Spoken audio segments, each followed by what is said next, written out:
원래 이 땅이 바벨탑 사건 이전에 언어가 하나였다는 것, 우리가 창세기 말씀을 통해서 볼 수가 있습니다.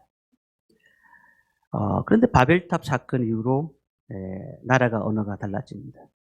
우리 선교사님들이 전 세계에 나가서 269개국에 나가서 복음을 전하고 있잖아요. 그 복음을 전하는 그 선교사님들이 첫 번째 훈련받아야 되는 것은 언어 훈련 받습니다. 언어가 되지 않으면 가서도 기본적인 구제 활동밖에 할 수 없다라는 얘기를 제가 들은 적이 있습니다. 우리나라에서도 그렇습니다. 우리나라에서도 한 나라지만은 다들 지역이 다릅니다.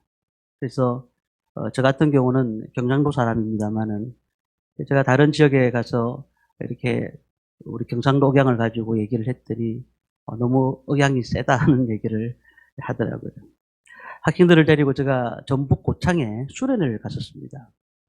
그 지역에 있는 많은 교회 학생들이 수련회를 참석을 했고 저희 교회도 한 20명 정도 수련회를 데리고 갔는데 다들 그 얘기하는 게 너무 신기한지 거기에 있는 고창에 있는 많은 교회들이 막 그냥 신기하게 쳐다보는 거예요. 말투가 이상하다고. 한 나라에 사는데도 되게 억양이 다르고 말투가 다른 것 같습니다. 근데 우리 국어사전에 보면은 소통이 뭐냐 이렇게 찾아보면 막히지 않고 잘 통하는 것을 가리킨다 이렇게 되어 있어요. 막히지 않고 잘 통한다. 그러면 소통의 반대가 무엇입니까? 당연히 불통이 되겠죠. 불통. 그리고 가장 중요한 통이 뭘까요? 숨통입니다. 숨통. 왜냐하면은 맹수들이 사냥을 할 때 제일 먼저 그 사냥할 짐승을 숨통을 딱 끊어 놓거든요. 그리고는 먹어버립니다. 우리 거듭난 성도들에게 가장 필요한 것이 무엇일까? 그것은 그 숨통은 기도라는 겁니다. 우리가 쉬지 않고 숨을 쉬지 않고 기도할 수는 없지만 우리는 늘 기도하는 사람이고 기도가 쉬어지면은 우리 인생에 대해서 하나님과의 관계가 끊어져 버린다는 사실입니다. 젊은이들이 요즘은 그런 얘기를 합니다. 필통이 필요하다. 필통. 이 필통이 뭡니까? 필이 통해야 된다. 남녀 간에 필이 통해야 된다고 얘기합니다. 그래서 교제도 하고 필이 꽂혀야 뭐 결혼할 거 아니겠습니까? 소통이 안 되는 부부도 있고 그 소통이 안 되면 결국은 이혼까지 가는 그런 경우도 있지 않습니까? 우리가 소통이 안 되면 대인관계가 힘든 것 같아요. 말이 안 통한다는 말은 참 답답한 것 같거든요. 그래서 그렇게 되면 우리가 세상 사람들 관계 속에서 많은 역할을 하지 못할 것 같습니다. 그래서 오늘 저는 말씀을 먼저 하나님과 소통합시다라는 제목으로 말씀을 잡았습니다. 사무엘 말씀을 읽었습니다. 이 사무엘 말씀은 굉장히 성경에서 매우 중요한 위치를 차지하고 있습니다. 이 책이 사사시대 다음으로 나온 것이었거든요. 이 사사시대를 우리는 한마디로 이렇게 말을 합니다. 그때에 이스라엘의 왕이 없으므로 사람이 각기 자기의 소견에 따라 옳은 대로 행하였더라. 왕이 없었기 때문에 사람이 각기 자기의 소견에 따라서 행했던 시대. 이 시대들을 우리는 사사시대다. 이게 무슨 말입니까? 기준이 없었다는 기준이. 살아가는 기준이 없는 거예요. 뭔가가 없었습니다. 그렇기 때문에 자기 생각대로 믿었고 자기 생각대로 하나님을 섬겼던 시대다. 그렇게 볼 수가 있습니다. 우리가 말씀의 기준이 있기 때문에 말씀에 따라서 그 말씀을 통해서 아멘 하는 거거든요. 근데 말씀도 무너져 버렸다. 그러면 어떻게 될까요? 그냥 자신의 신앙이 기준이 되는 것이죠. 말씀이 아니라. 그러니까 그 사사시대가 그런 시대였다는 겁니다. 그러니까 사사기 6기를 쭉 우리가 살펴보면 이 사무엘서를 볼 수가 있는데 이 사무엘서가 나타나기 전에 그 사건들을 보면 영적 혼란, 배교, 엄청나게 잘못된 그 문화 가운데서 이스라엘 민족들이 몰락해가는 그런 모습들을 보게 됩니다. 그런 가운데 하나님께서는 그래도 희망의 불꽃을 준비하고 계셨던 겁니다. 이것이 사무엘 상에서 나타나고 있다는 것입니다. 이 사무엘서는 결국 마지막에 예수님이 나타나신다는 것을 증거로 보여주고 있는 성경책이기도 합니다. 다윗의 집을 준비하시고 그 다윗의 집을 통해서 생각지도 못하는 하나님의 놀라운 은혜를 경험케 하신다는 겁니다. 자, 그렇다면은 오늘 말씀을 좀 생각을 해봐야 되겠죠. 사무엘 출생 직전에 엘가나 집안이었습니다. 엘가나 집안. 그 엘가나 집안의 형편이 어떠했는가.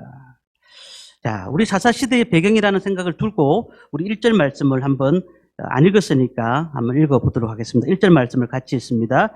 에브라임 산지 라마다님 숲에 에브라임 사람 엘가나라 하는 사람이 있었으니 그는 요로밤의 아들이요 엘리오의 손자요 도의 정손이요 숲의 현손이더라. 아멘. 좀 복잡한데요. 엘가라는 사람이 나오면서 족보가 쫙 나오고 있습니다. 사람의 족보가 왜 이렇게 많이 나옵니까? 이게 엘가라는 사람이 어떤 사람인가를 밝혀주기 위해서 이렇게 얘기를 하고 있는 거거든요. 자, 엘가나는 한나의 남편이 되고 그 둘 사이에 사무엘이 태어났다는 것을 우리가 이제 익히 아는 사실이고요. 그런데 이 사실을 알기 위해서는 우리 역대기로 넘어가야 됩니다. 역대기. 자, 역대기가 뭘까요? 낯선 족보들이 이제 등장합니다. 낯선 족보들. 이게 족보들이 등장하는데 그 엘가나의 족보가 이렇게 등장하고 있습니다. 역대상 6장 33절, 34절 말씀에 이렇게 되어 있습니다. 자, 엘가나의 가정과 가문이 나오게 됩니다. 식물을 향하는 자와 그의 아들들은 이러하니 그아스의 자손 헤마는 찬송하는 자라. 그의 요엘의 아들이요, 요엘은 사무엘의 아들이요, 사무엘은 엘가나의 아들이요, 엘가나는 요브람의 아들이요, 요로함은 엘리엘의 아들이요, 엘리엘은 도아의 아들이요. 쫙 이렇게 족보가 나오지 않습니까? 근데 여기서 세 가지 특징이 하나 있습니다. 이 사람들은 직무를 행하는 자라고 했잖아요. 직무를 행하는 자가 뭐예요? 레위 지파라는 겁니다. 레위 지파. 두 번째는요. 그렇다 보니까 제사장 가정이라는 겁니다. 제사장 가정. 세 번째는 제일 뒤에 나오죠. 다하스의 자손 헤마는 찬송하는 자라. 이게 찬송하는 자였습니다. 자, 세 가지를 말씀드렸습니다. 엘가나 집안이 어떤 집안이라고요? 첫 번째는 레위 지파였고 제사장 지파였고 찬송하는 직무를 가진 사람이었다.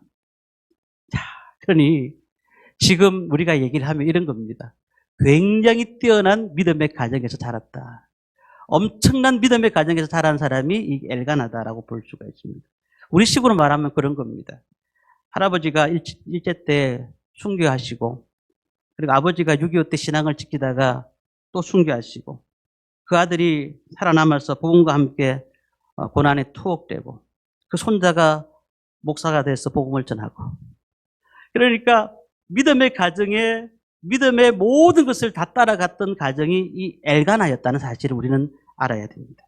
자, 그런데 2절 말씀을 우리가 봐야 됩니다. 2절 말씀을 함께 읽겠습니다. 그에게 두 아내가 있었으니 한 사람의 이름은 한나요, 한 사람의 이름은 브닌나라. 브닌나에게는 자식이 있고 한나에게는 자식이 없었더라. 엘가나가 레위 지파고 제사장이고 그리고 찬양하는 사람이었습니다. 그런데 가만 보니까 성경 기자가 뒤에 뭐라고 했습니까? 그에게 두 아내가 있었으니라고 했습니다. 두 아내가. 야, 무슨 말을 하고 싶은 걸까요? 한 명의 남자가 두 명의 아내를 데리고 있었다. 이것은 지금 사사시대를 배경으로 하고 있다고 말씀을 드렸습니다. 그러면 아까 제가 읽었던 말씀인데 다시 한번 보면은 사사기 21장 25절 말씀 보면은 그때에 이스라엘의 왕이 없으므로 사람이 각기 자기의 소견에 옳은 대로 행하였더라. 자기 소견에 옳은 대로 행했던 그 시대를 엿볼 수가 있다는 겁니다. 그러니까 이 히브리 사람들이 이 말을 잘 쓰는 이유가 있습니다. 자, 이스라엘의 왕이 누굴까요? 그 당시에 이스라엘의 왕이 없습니다. 그러나 이스라엘의 전적인 왕은 하나님이십니다. 모든 것은 하나님 말씀에 순종하였고 하나님 말씀에 따라갔던 사람들입니다. 그런데 하나님이 왕이셨는데 지금 사사시대에 자기 소견대로 행하다 보니까 하나님을 한 번도 왕으로 대접한 적이 없는 거예요. 하나님을 왕으로 섬긴 적이 없는 것입니다. 그러니까 원리도 없고 기준도 없고 그냥 자기 마음대로 신앙생활 하는 거예요. 자기 마음대로. 사무엘서는 그런 배경을 안고 시작하는 것입니다. 레위 지파였고 제사장의 집안이고 찬양을 전문적으로 하는 아주 뛰어난 집안이었는데 불구하고 그 엘가나에게는 두 명의 아내가 있었다. 성직자에게 이런 일이 벌어졌다는 자체가 이 사사시대의 문제점을 얘기해주고 있는 겁니다. 요즘 시대를 보십시오. 지금 우리가 마지막 때라고 얘기를 하잖아요. 정말 속이고 거짓말을 하고 막 그렇게 해도 아무 느낌이 없습니다. 하나님 앞에 우리가 서 있는 모습들 아무런 느낌이 없어요. 그냥 세속의 문화가 교회에 들어와가지고 그냥 찬양하는 것, 그냥 모든 하나님 앞에 영광 돌리는 모습 다 사라지기 시작했고, 언제부터인가 우리가 주인이 돼가지고, 언제부터인가 하나님은 왕으로 모시지 않고 그렇게 살고 있는 우리의 모습을 한번 돌아볼 필요가 있다는 겁니다. 교회 안에 잘못된 세상의 문화가 들어와가지고 야금야금 그냥 들어오는 거예요. 들어와가지고 그냥 우리의 하나님의 말씀의 기준을 자꾸 무너뜨리기 시작하는 거예요. 말씀의 기준을. 그러면 나중에 그렇죠. 사람이 있어야 교회가 되는 거지. 하나님이 중요하냐? 아니면 사람이 중요하냐? 우리는 이 질문을 분명히 해야 되는 겁니다. 사사시대에도. 아니, 왕이 없었습니다. 그런데 왕이 없었을까요? 하나님이 왕이셨습니다. 하나님 앞에 모습을 그대로 드러내고 자신의 부족한 모습을 말씀 앞에 내가 어떻게 서 있는가를 알게 되는 그런 시대가 되어야 되는데 각기 자기의 소견대로 행했다. 이게 문제입니다. 3년 동안 우리 코로나를 당했습니다. 그런데 가장 힘들었던 게 뭘까요? 목사님들이 다 얘기하시는 거지. 예배였습니다. 대면 예배를 드리지 못하니까 온라인 예배로 전환합니다. 그러니까 처음에는 그 온라인 예배를 드릴 때 성도들의 자세가 굉장히 좋았습니다. 그냥 성경책을 갖다 놓고 양복을 입고 넥타이를 메고 딱 멋있게 예배를 드렸습니다. 그리고는 온라인에 자기의 모습을 비췄습니다. 그런데 한 주, 두 주, 3주, 한 달, 2달, 6개월 지나가면서 삶이 바뀌기 시작합니다. 그냥 예배 드리다가도 화장실 갔다 오고, 예배 드리다가도 그냥 같이 껐다가 다른 얘기하고 싸우기도 하고, 부부끼리. 예배 생활이 완전히 무너지기 시작한 것입니다. 그러니까 우리가 뭐가 문제일까요? 지금 우리가 드려지는 그 예배가 하나님이 받으실 만한 예배가 되는가? 우리의 중심이 어디에 있는가? 사람 앞에 중심이 맞춰져 있는가? 아니면 하나님 앞에 맞춰져 있는가? 우리는 그 사실을 먼저 생각해 볼 필요가 있다는 겁니다. 그러니까 지금 하나님과 소통이 어떻게 될까요? 멀어져 있는 거예요. 소통이 안 되는 거예요. 소통이 안 돼요. 제가 한 7년 전인가요? 수영로 교회를 우리 학생들, 청년들 데리고 18명을 데리고 수영로를 갔다 왔습니다. 우리 작년에는 수영로 교회가 우리 교회에 좀 오셔가지고 예배를 드린 적도 있지만은 제가 그 금요기도회를 우리 청년들, 학생들 데리고 왔습니다. 갔는데 금요기도회에 1000명이 그렇게 앉아 있어요. 1000명이 앉아서 예배를 드리더라고요. 저희들 12시 반까지 기도하고 왔습니다. 그런데 그날 그분들은 새벽 4시까지 기도하셨어요. 철학기도더라고요. 철학기도. 야, 제가 그걸 보면서 굉장히 머리에 망치로 딱 맞은 느낌이었어요. 왜냐하면은 요즘도 철학하네. 옛날에 어른들은 정말로 밤새도록 산에 올라가서 기도하고 그냥 교회 와가지고 그냥 눈물로 기도했던 그 시대가 엊그제 같은데 요즘 교회 지킨다고 눈물로 기도하는 사람이 얼마나 있습니까? 자신의 삶을 놓고 기도하는 사람이 얼마나 있습니까? 교회를 위해서, 나라 민족을 위해서 기도하는 사람이 얼마나 있습니까? 지금 금요기도에도 각 교회들마다 드리지 말자. 수요기도에도 수요 예배도 하지 말자. 주일에 한 번 예배 드리자. 새벽기도 그냥 개인적으로 그냥 유튜브 보고 하자. 이렇게 하는 교회가 점차적으로 생기기 시작했습니다. 그러다 보니까 어떤 문제가 생길까요? 사회적으로 목회자 윤리는 떨어지고 교회들이, 성도들이 떠나는 상황이 생겨버리고 교회가 영향력을 끼쳐서 하나님 나라의 확장을 위해서 일을 해야 되는데 소금과 빛은 다 사라지고 엉망이 되어버리는 거죠.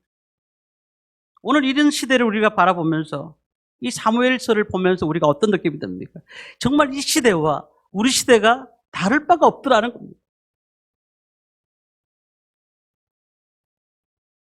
죄를 뒤집어쓰고 옷을 찢는 회개가 필요합니다.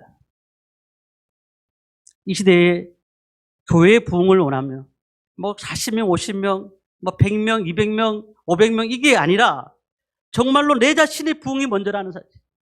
우리의 자신이 먼저 하나님 앞에 깨어져야 되고 우리 자신이 하나님 앞에 어떤 삶을 살고 있는가를 돌아봐야 되는, 하나님 앞에 1대1로 만났을 때 내가 정말 하나님 앞에 어떠한 사람인가를 생각해 볼 필요가 있다. 오늘 2절 말씀에 보니까 첫 번째 부인 이름은 누구죠? 한나. 두 번째 부인 이름은 분인나. 그런데 2절을 가만 마지막 부분에 보면은, 마지막 부분에 보면 이름이 바뀌어버립니다. 브린나에게는 자식이 있고 한나에게는 자식이 없었더라. 브린나가 먼저 앞으로 나와버려요. 그러니까 이게 이런 겁니다. 열매를 맺어야 될 여인에게는 열매가 맺히지 않고 정작 이 열매를 맺지 않아야 될 사람이 열매를 맺게 된 거예요. 이 두 여인을 통해서 성경이 무엇을 얘기하고 있습니까? 그 시대의 영적 상태가 그러했다는 것을 보여주는 거예요. 자, 첫 번째는 이 성직자의 고발이죠. 성직자 두 아내가 있었다는 것이요.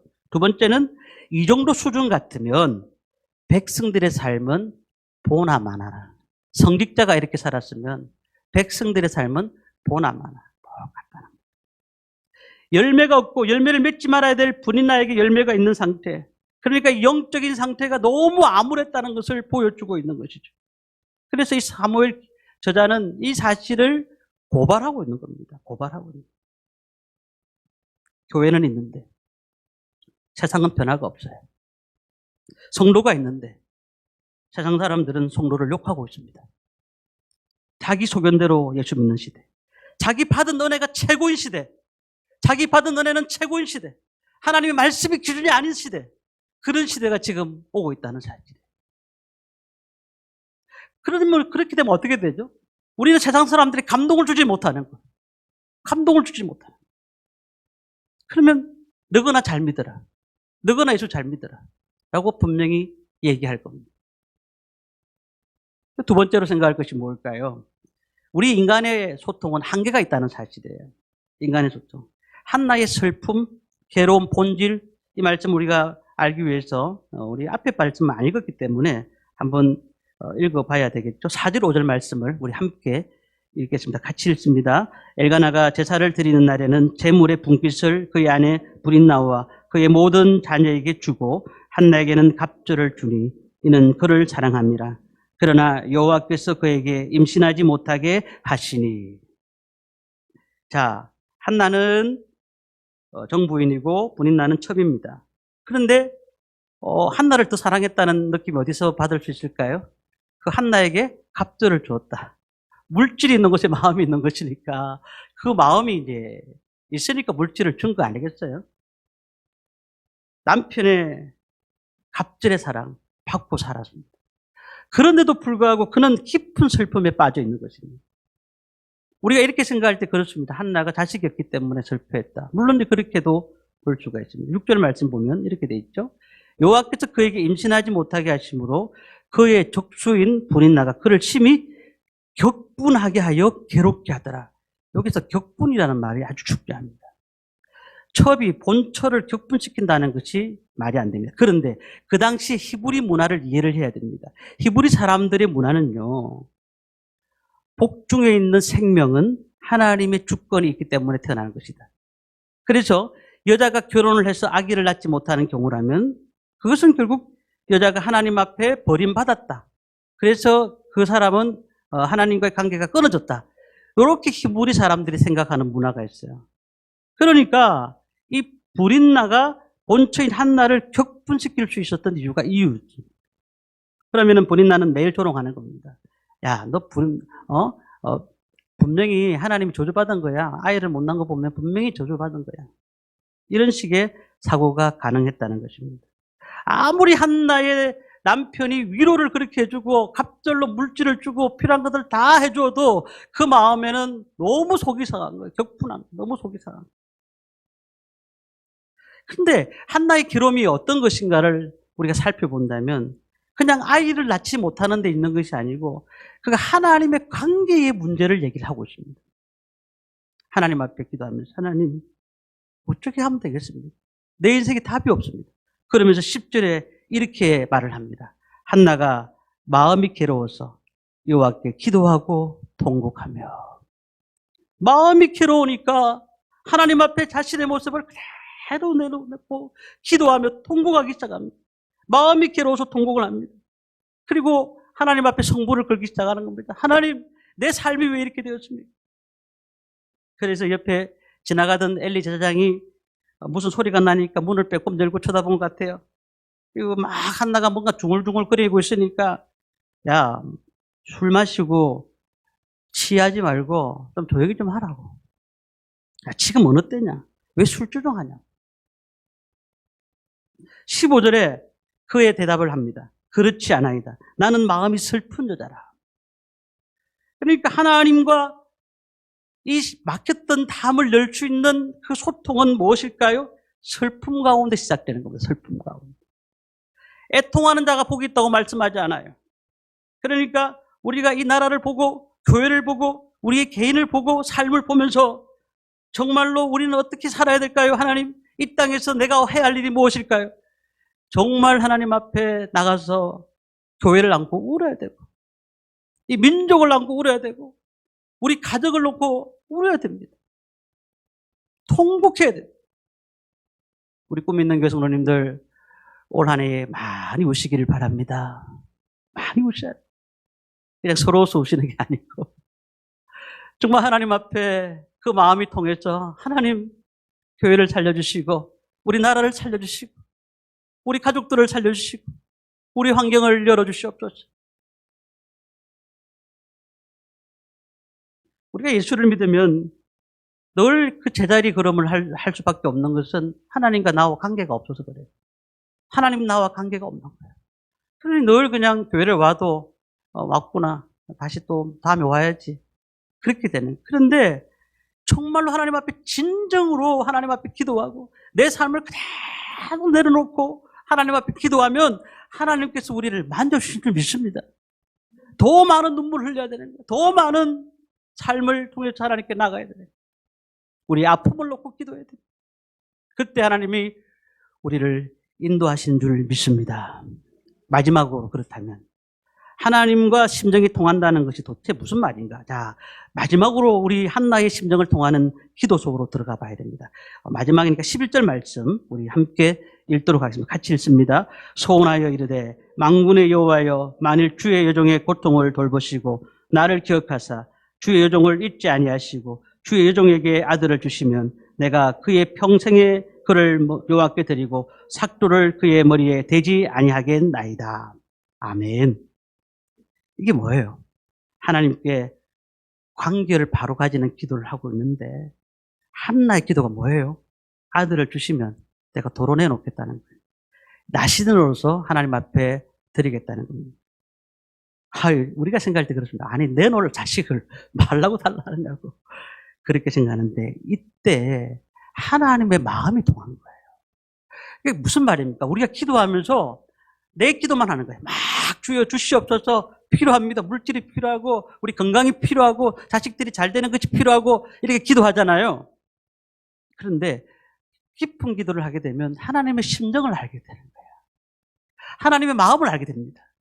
그래서 어떻게 될까요? 하나님이 나에게 뭘 원하시는지 알게 되는 거예요. 그래서 이 한나는 아들을 내놓겠다고 말씀하면 하나님이 그렇게 말씀하신 것 같아요. 그래서 그렇게 말을 한 거예요. 다윗도 하나님의 마음에 합한 자라고 했어요. 사도행전 13장 22절의 말씀 보니까 내가 이새의 아들 다윗을 만나니 내 마음이 합한 사람이야. 내가 내 뜻을 이루게 하리라.